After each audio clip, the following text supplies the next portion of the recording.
Sebelum melanjutkan, jangan lupa subscribe dulu, terima kasih. Bab 489, berkumpul di kota Sembilan Naga. Setengah hari kemudian, Huang Xiaolong dan monyet pemakan roh ungu meninggalkan puncak gajah mistik, menuju kuil Dewa Kera. Saat Huang Xiaolong kembali ke kuil Dewa Kera, dia memanggil Ao Kun dan Lei Ge untuk mengumpulkan wakil Dewa Kera, para tetua, dan kepala aula di aula besar. Di dalam aula besar, mereka semua diminta menurunkan penghalang ke lautan jiwa mereka dan dicap dengan tanda jiwa. Mereka yang menolak, tidak mau tunduk, semuanya dipindahkan ke dalam pagoda harta karun linglong sebagai makanan tambahan bagi kumbang skarab mayat racun. Pada akhir hari, Huang Xiaolong telah mengambil alih kendali penuh kuil Dewa Kera. Dengan 3 kuil Sembilan Naga, kuil Singa Kejam, dan kuil Dewa Kera di bawah kendalinya, dapat dikatakan bahwa Huang Xiaolong mengendalikan 9/10 dari seluruh pasukan klan binatang iblis. Namun, Zhou Yunpeng dibunuh oleh Huang Xiaolong, meninggalkan kuil Dewa Kera tanpa seorang pemimpin. Setelah merenungkan masalah itu, Huang Xiaolong menanyakan pendapat monyet pemakan roh ungu dan kemudian mengangkatnya sebagai guru kuil Dewa Kera. Meskipun monyet pemakan roh ungu hanya berada di alam Sein tingkat kelima, jika diberi waktu 100 tahun untuk tumbuh, kekuatannya pasti akan melampaui Ao Kun. Keesokan paginya, Huang Xiaolong duduk di kursi utama di aula utama. Ketiga kepala kuil dipanggil ke aula utama. 3 ahli binatang iblis berkumpul, memenuhi aula besar dengan gelombang ki iblis. Di udara di atas kuil Dewa Kera, ki iblis yang melimpah membentuk awan tebal yang bergulung-gulung. Huang Xiaolong berpikir sejenak sebelum berbicara. Ao Kun, Lei Ge, beritahu bawahanmu untuk menyebarkan berita bahwa kuil Sembilan Naga, kuil Singa Ganas, dan kuil Dewa Kera telah tunduk padaku ke seluruh penjuru benua 10 penjuru, ke seluruh dunia roh bela diri. Karena dia sudah menguasai ketiga kuil, sudah waktunya untuk memberitahu seluruh dunia roh bela diri tentang hal ini. Baik, Tuan Muda Dewa Binatang. Ao Kun dan Lei Ge menjawab dengan penuh rasa hormat. Hal lain, dalam waktu 1 bulan, aku ingin mengadakan upacara penggabungan antara suku Bismen dan klan binatang iblis. Atur agar undangan dikirimkan ke semua ahli benua 10 arah, semua leluhur klan dan wakilnya, tetua agung dan semua ahli alam Sein untuk menyaksikan upacara tersebut. Suara nyaring Huang Xiaolong bergema di aula besar. Ini adalah alasan utama mengapa Huang Xiaolong ingin Ao Kun dan yang lainnya menyebarkan berita tentang 3 kuil yang tunduk padanya. Tentu saja, maksud tak terucap dari mengundang para ahli ini adalah untuk membuat mereka tunduk padanya juga. Dan Huang Xiaolong percaya bahwa para leluhur dan ahli yang menerima undangan akan memahami makna tersirat juga. Pada saat itu, mereka yang tidak mau hadir, atau mereka yang hadir tetapi menolak untuk tunduk, akan dibunuh di buayan untuk menyingkirkan gangguan yang tidak perlu di masa mendatang. Ini adalah dunia di mana yang lemah menjadi mangsa bagi yang kuat. Yang diinginkan Huang Xiaolong adalah penyatuan total pasukan benua 10 arah di bawahnya. Baik, Tuan Muda Dewa Binatang. Ao Kun menurut, segera memahami maksud Huang Xiaolong. Perintah terus mengalir dari mulut Huang Xiaolong, diteruskan ke jajaran saat persiapan sedang dilakukan. Meskipun dengan penggabungan suku Bismen dan klan binatang iblis, ia telah menguasai 7 hingga 8/10 pasukan benua 10 arah, ia masih perlu bertindak hati-hati. Siapa yang bisa mengatakan bahwa Dewa Templar tidak akan mengirim orang untuk mengganggu upacara penggabungan, bahkan menghasut para leluhur untuk bergandengan tangan dengan mereka untuk menentang Huang Xiaolong? Apa? Kuil Sembilan Naga, kuil Singa Ganas, dan kuil Dewa Kera telah menyerah pada Huang Xiaolong. Ketiga kuil itu tunduk pada Huang Xiaolong, itu artinya dia menguasai klan binatang iblis. Huang Xiaolong telah mengambil alih suku-suku Bismen dan klan binatang iblis, bahkan tanpa gerbang Asura, itu adalah kekuatan terkuat di dunia roh bela diri. Upacara penggabungan suku-suku Bismen dan klan binatang iblis yang disebut-sebut ingin diadakannya, mengundang semua ahli di benua 10 arah untuk menyaksikannya, sangat jelas dia ingin kita semua tunduk padanya juga. Apa yang harus kita lakukan? Apa yang bisa kita lakukan? Huang Xiaolong telah menguasai benua 10 arah, itu artinya dia akan menargetkan kultus Dewa Kosmos kita selanjutnya.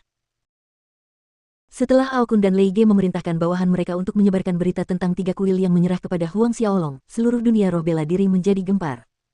Kekuatan besar dan kecil sama-sama disambar petir tiba-tiba. Reaksi terhadap berita ini bahkan lebih besar daripada saat Huang Xiaolong menjadi dewa binatang baru dari suku Bismen, bahkan lebih mencengangkan. Dalam sekejap, seluruh dunia roh bela diri diliputi rasa takut, gelisah, takut, putus asa, dan sedikit kegembiraan bercampur kebahagiaan. Ketika kultus Dewa Kosmos di benua awan bintang menerima berita tersebut, ketakutan menyelimuti seluruh sekte dari atas sampai bawah, keraguan mulai muncul. Suasana serupa juga terjadi di Pulau Terapung Deitis Templar di sekitar ngarai Laut Mati. Sejak pertempuran di kuil Dewa Binatang, di mana Limolin dan 60 ahli Dewa Templar lainnya dibunuh oleh Huang Xiaolong, Dewa Templar telah mengumpulkan pasukan mereka secara rahasia, dengan tujuan untuk memusnahkan Huang Xiaolong dan para pembantunya dalam satu gerakan. Namun sekarang, keresahan mulai muncul dari dalam. Bahkan klan binatang iblis di benua 10 penjuru telah takluk pada Huang Xiaolong. Jika dia berhasil menguasai benua 10 penjuru, maka Dewa Templar tidak akan mendapat tempat di dunia roh bela diri. Pulau terapung di atas jurang laut mati. Di aula utama pusat, Guru Kuil, Yintian, yang diselimuti kabut hitam yang bergemuruh, sedang menatap dingin ke arah sekelompok ahli Dewa Templar di bawah podium. Kali ini, apa pendapatmu tentang Huang Xiaolong yang mengadakan upacara penggabungan antara suku Bismen dan klan binatang iblis? Yintian berbicara dengan suara dingin acuh tak acuh yang tidak mengungkapkan emosinya. Guru Kuil, Huang Xiaolong merencanakan upacara penggabungan ini, mengundang semua klan dan ras, leluhur, dan ahli lainnya. Tujuan utamanya adalah agar pasukan itu tunduk padanya. Kita sama sekali tidak boleh membiarkan upacara penggabungan ini selesai dengan sukses, jika tidak, itu berarti Huang Xiaolong telah menaklukkan benua 10 arah. Dia pasti akan menargetkan kita selanjutnya. Salah satu tetua agung melangkah maju. Benar sekali, kita sama sekali tidak boleh membiarkan upacara penggabungan ini menjadi sukses. Tetua agung lainnya menggemakan kata-kata yang sama. Yintian melambaikan tangannya untuk menenangkan aula. Berbicara dengan suara muram, dia berkata, Luo Wei, kirim seseorang untuk menghubungi kultus Dewa Kosmos, pintu kekosongan terpisah, gedung Phoenix Putih, dan juga kota dosa. Dia tahu bahwa pasukan ini ingin melihat Huang Xiaolong gagal dalam upacara penggabungan sama seperti dirinya. Baik, Guru Kuil. Tetua Agung Dewa Templar Luo Wei melangkah maju untuk mengakui tugas yang diberikan kepadanya. Yang Yue, aturlah agar orang-orang dapat berkomunikasi dengan para leluhur di benua 10 penjuru. Yintian mengeluarkan perintah lain. Ya, Guru Kuil. Beberapa hari kemudian, di hutan peri, di bawah pohon kehidupan, Ratu Perikeli sedang melihat undangan merah meriah di tangannya. Undangan merah cerah ini dikirim atas perintah Huang Xiaolong oleh orang-orang dari Kuil 9 Naga. Yang mulia, apakah kita benar-benar akan menghadiri upacara penggabungan itu? Tetua Agung para Elf Selin tidak dapat menahan diri untuk bertanya. Ratu Perikeli mendesah dengan sedih, apalagi yang bisa kita lakukan? Selin kehilangan kata-kata. Dia mengerti apa yang dimaksud Ratu, ketidakhadiran berarti seluruh ras elf akan dimusnahkan, sedangkan kehadiran mereka di sana berarti para elf akan kehilangan kebebasan mereka, menjadi kekuatan yang tunduk pada manusia binatang. Ratu Perikeli menatap pohon kehidupan di depannya, dan wajah Huang Xiaolong terlintas dalam benaknya, aku ingin tahu bagaimana keadaannya sekarang. Pikirnya dalam hati. Dia telah mengirim orang untuk menanyakan berita tentang pemuda berambut hitam itu, tetapi sejauh ini belum ada berita. Tentu saja, Ratu Perikeli masih belum mengetahui identitas Huang Xiaolong. Beritahukan kepada para tetua untuk bersiap, kita akan berangkat besok ke kota 9 Naga. Ratu Perikeli menoleh, memberi instruksi kepada Selin. Ya, Yang Mulia. Percakapan serupa seperti yang terjadi antara Tetua Agung Selin dan Ratu Perikeli terjadi di ras Kurcaci, ras raksasa emas, suku setan hijau, dan banyak pasukan serta suku besar dan kecil lainnya yang menerima undangan merah meriah yang sama. Mereka semua membuat persiapan untuk berangkat ke kota 9 Naga. Waktu terus berjalan, dan segera lebih dari 20 hari telah berlalu. Hanya tinggal 2 hari lagi sampai upacara penggabungan suku Bismen dan klan binatang iblis.